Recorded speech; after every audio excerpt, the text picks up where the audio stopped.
My name is Peter Parente, and I'm running for City Council District 3. And I've been born and raised here in Rochelle. I have a home in this district for 9 years. I live on Brookside Place with my wife Jennifer, who's here tonight, and my 5-year-old son Peter Michael Jr. I come from a very diverse family background. I'm the 5th child of 8. And for those of you that don't know my family, my mom and dad started very early and very young, when I was very young, that we were took in foster children. And so the 3 that are younger than me were adopted. And they're very close to me. They were to come to us when they were only weeks old out of the hospital, 5 pounds. My sister Rochelle is American Indian, Swedish, and German. My sister Christina is Puerto Rican, and my brother Joseph is African American. I come from a very diverse family. I have sister-in-laws that are Chinese and brothers-in-laws that are Haitian, and I come from a very diverse background. So I just wanted to bring that to your attention. I was born and raised in New Rochelle, like I said. I went to the New Rochelle school system. I graduated in 1985 from New Rochelle High School. I immediately enlisted in the Marine Corps. 1985, I left for Paris Island, and I served the active duty and the reserves until 1993, including Desert Storm. I was overseas for just under a year and served proudly. I am now commander of the VFW here in New Rochelle, Post 439, and the American Legion, Post 8. I'm a executive committee member there.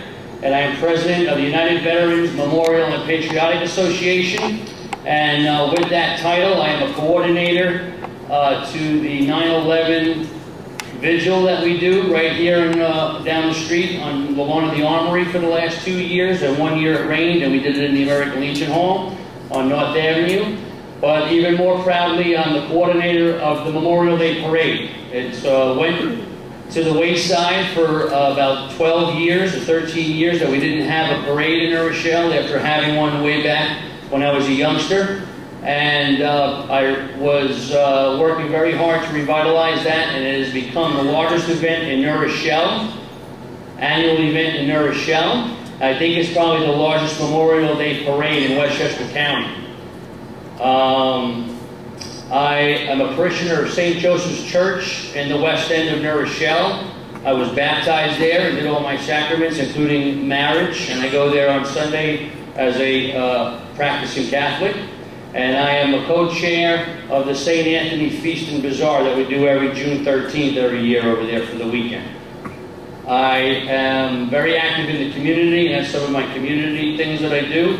I own Soundview Service Center, which is a 5-bay garage in Mamaroneck, New York, and a 3-bay garage in Old Greenwich, Connecticut, with my 2 brothers, my younger brother Joseph and my older brother Ralph. Mamaroneck has been in business for 31 years. My father started it in 1979, and after his passing in 1993, me and my brother Ralph took it over. I was 24 years old, so I've been running the family business for almost 18 years now. My platform that I'm running on to try to help District 3, a very diverse district that we live in, is our property taxes are through the roof. I don't know about you, but it's getting more and more difficult to live here in New Rochelle. And one thing that I mentioned to everyone that it seems to hit home, that once a year usually I'm getting that letter in the mail from the bank saying, Mr. Parente, your escrow is not cutting the mustard anymore, so send us a check for $2,000 or you're going to increase your monthly payment $200. So some years I send them that check when things are pretty good around Christmas time, or sometimes I have to suck it up and pay the $200 a month more. It's becoming more and more difficult. In the 9 years I've been a homeowner, my property taxes have doubled. And on the chopping block, as always, is our essential services. Our firemen are working 18 men shy of what they should be working at right now. And if you take into consideration New York City Fire Department coming up here and assessing what our fire department is in need of to do a skyscraper firefight, we're about 25 men shy. Actually a little bit more. They said 35 they need to respond to a fire, and there's usually 23 on duty. So if there's a fire at one of these other buildings here, the Avalon or the Trump Tower, and you have an emergency at your house, you're going to have to wait 2, 3, 4 times as long, or you're going to have to wait for another municipality to come here to hopefully help you and your family survive whatever emergency you have. So I do not want to cut essential services for New Rochelle. Our police department are working 40 men shy. They keep retiring, and they're not replacing them as they retire.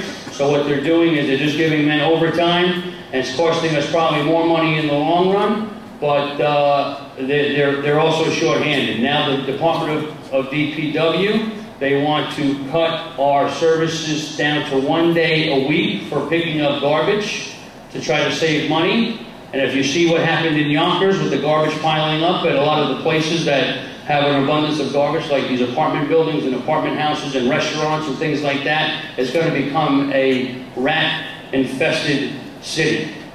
I am not for any of this. I want to keep all of our essential services to their maximum. I think there might be other things. I don't know the budget line by line, but I think there's sure other things that we could probably do to try to make ends meet.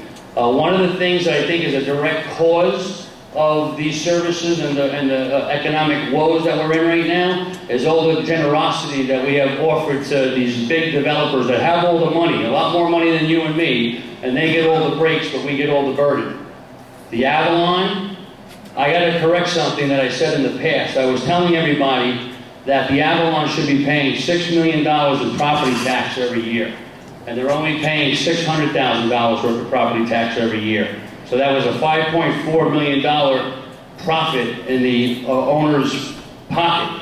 Well, I say it correctly because it's $11 million that they should be paying, and it's $660,000 that they're paying. So it's actually almost a $10 million profit in their pocket. Okay, so that is a direct relation to the things we are going on now. If we had that $10 million, our school systems would have a little bit more money, because I know the school takes a large part of the property taxes. They would have more money to work with. I probably wouldn't have to send my son to school with toilet paper in his backpack, because they would have toilet paper at the school for him. These are the things that we're all living with, and we're all in this together.